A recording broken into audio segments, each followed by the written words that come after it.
Nahitabo kini samtang adto pa sa uma ang magulang nga anak. Sa iyang pagpauli, ug sa dihang nagkaduol na siya sa ilang balay, nadungog niya ang sonata ug panagsayaw.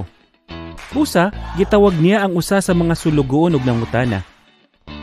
Nagunsa man mo diha sa balay?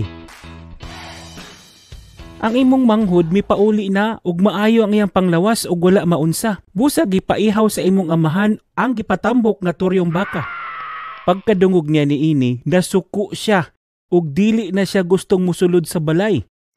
Busa, migawas ang iyang amahan ug gialam-alaman siya.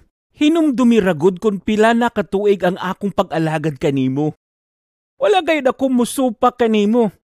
Apan, bisan kanding na lang wala mo gayud ako hatagi. Aron ako maglipay uban sa akong mga amigo. Karon, pag-abot sa imong anak nga nag-usik-usik sa imong kabtangan uban sa dautan nga mga babayi, gipaihawan mo pa siya sa gipatambok nga turyong baka. Ikaw, kanunay aniya uban ka nako, ug ang tanan nga ako imo usab.